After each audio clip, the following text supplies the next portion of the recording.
Mayroong napakabait, Pilipino na. Basta matino ang nagpapatupad. Iyan po ang nagustuhan ko sa Duterte administration. Ako po'y nangangarap na ang Duterte mabalik. Pansinin nyo, noong panahon niya na nakaupo, mga politiko'y takot na gumawa ng mali. Pati pulis, pati sundalo, takot. Aba, biglang, anong nangyari? Ngayon ang mga kurakot mga nakaupo. Bakit ang isang obispo ay sumusuporta sa ganito? Aba, hindi masamang mangarap ng pag-unlad, ng pagkakaisa sa bansa natin. Alam niyo po, sa edad kong ito, marami na po akong kasigida dito, mga 30 anyos. Huwag kayong magpapahalaga. Sa paglalakbay ko po, Hong Kong lang. Ang mga Pilipino, pag nasa Hong Kong, kang babae. Hindi nagtatapo ng balat, ng candy, nilalagay sa bulsa. Pag naka-red, tigil. Kahit walang lumalakad na sasakyan, walang tumatawid. Ilalayo pa natin sa Subic ang Pilipino pag nasa Subic, ang babait, law-abiding citizen. Ang tanong, bakit? Alam nila kasi, hindi sila paglalaruan, hindi sila bibiruin ng gobyerno sa Hong Kong. Naran po ba kayo? Ang totoo niyan, yung katabi mo, matino yan. Pakisabi mo sa katabi mo, matino yan. Pag matino ang nagpapasunod. Amen po ba? Amen po ba? Nako, kung mayroong napakabait, Pilipino na. Basta matino ang nagpapatupad. Iyan po ang nagustuhan ko sa Duterte administration. Kahit ako po ay isang obispo, pare, alam niyo naman si Pangulo, pag binanggit ang pare, dumudura. Hindi naman ako kasali doon. Ang katwiran ko, hindi naman lahat. Hindi ako kasali doon. Binabanggit ng Pangulo, pera si Bishop Perez. Naran po ba kayo? Ba't ako masasali, kapogi kong ito? Na, biro lang po, pero yun po ang totoo. Noong ako po'y nag-aaral, paborito ko pong guro, may katapangan. Abay, nakikinig lahat ng kaklase ko. Pag ang guro ay napakabait, naglalaro yung mga klase ko. Walang matutunan. Nakuha niyo po bang ibig kong sabihin? Sigurado, ang mabait, ang pinsambuo, katangahan.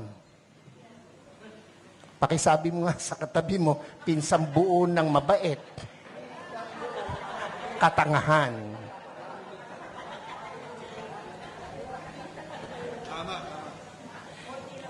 Ako po ay isang professor din by profession.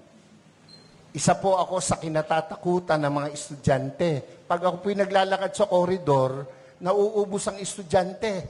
Pag pumasok ako sa pintuan, tahimik para mga pinitpit na luya ang mga bata.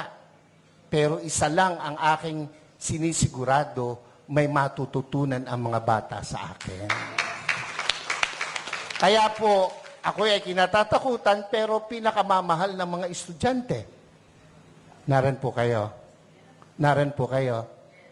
Ako po'y nangangarap na ang Duterte mabalik. Yung mga hindi pumalakpak, bahala kayo. Naran po kayo. Pansinin nyo, noong panahon niya na nakaupo, mga politiko'y takot na gumawa ng mali. Pati pulis, pati sundalo, takot. Aba, biglang, anong nangyari? Ngayon ang mga kurakot mga nakaupo. Naran po kayo? Ako, tayo may hindi pinanganak kahapon.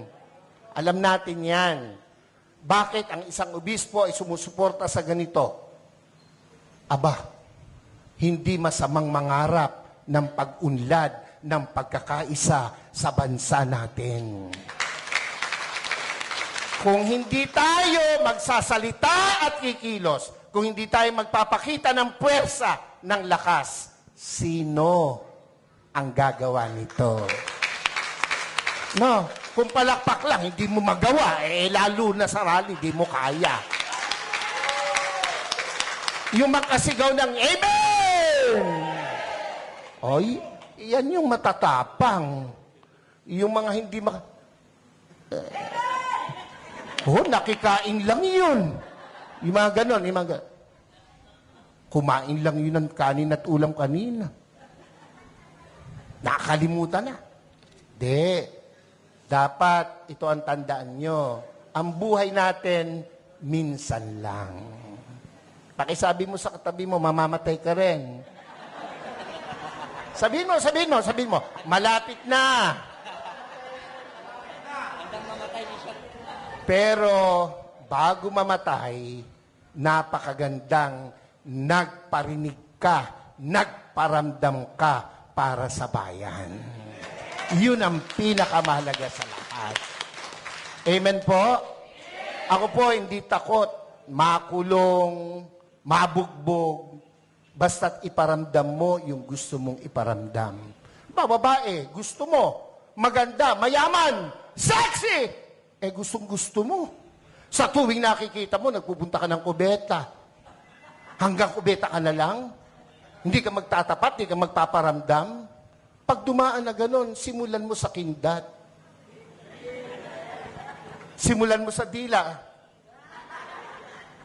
Hanggang sabihin mo, crush kita. Hindi ka man tanggapin, at least nagparamdam ka. Mga Bulakenyos, mga kasama kong taga-Caloocan, Zambales, Pampanga, hindi masama na suportahan natin itong rallying to. Yung iba na pe-pressure ng kung sino, natural lang yon. Ang nami-pressure sa kanila, siguro nasa taas. Dahil kung nasa baba, hindi nila papansinin. Pero, tayong malaya, huwag tayong pa-pressure kahit kanino. Minsan lang ang buhay natin. No, sabi mo sa katabi, mamamatay ka rin. Sabi mo, mamaya lang. Wag.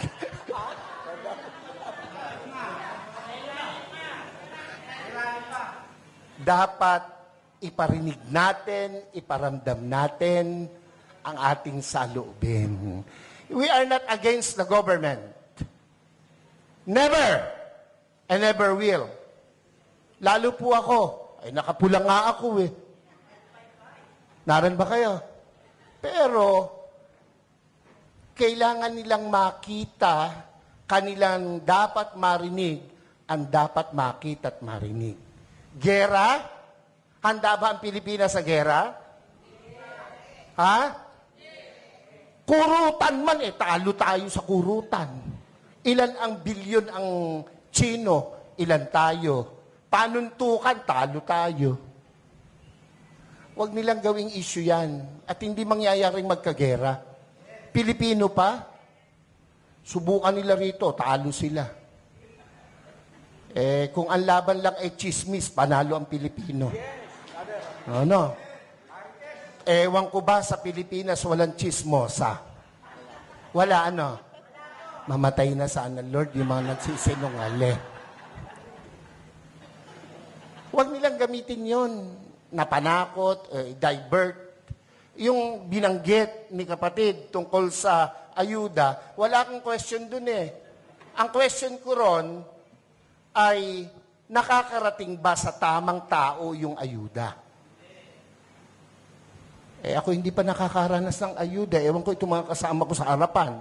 Nakatanggap na ba kayo? Ayuda. Kayo ba'y nakatanggap na? Kaya kayo magrarally, hindi pa kayo nakakatikim. Ako po'y nagbibiro lang, pero iyon po'y katotohanan. Kung iyan napupunta sa tama. Yan lang panahon ni Pangulong Duterte, kino-question ko na ang saan ito'y mapalabas, makuha ng SMNI. Yung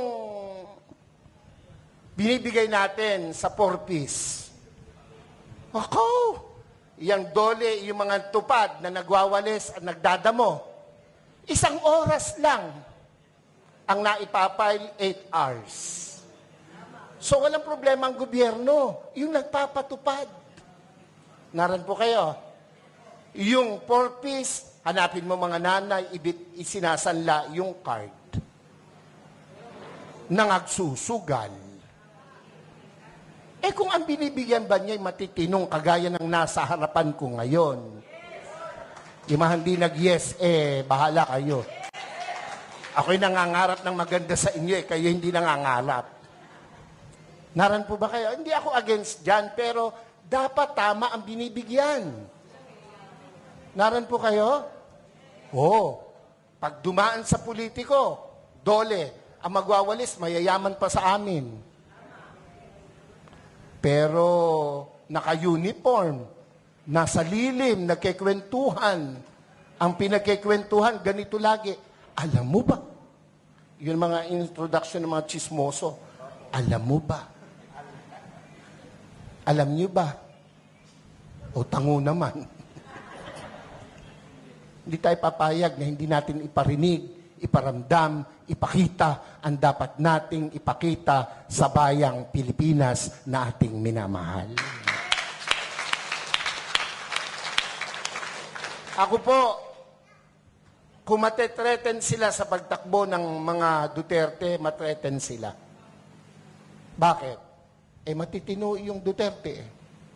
Ako po, kahit obispo, nung panahong iyan ay lumalaban, ako po'y kasakasama. Ako po'y nangitim. Ako'y inalukan na maupo sa kabinet. Hindi ko tinanggap. Ang gusto ko'y makita siyang namamahala. Kung anong ginawa niya sa Davao, gawin niya sa Pilipinas. At ginawa niya sa Pilipinas. Mabalik yon, ako po ay matutuwa.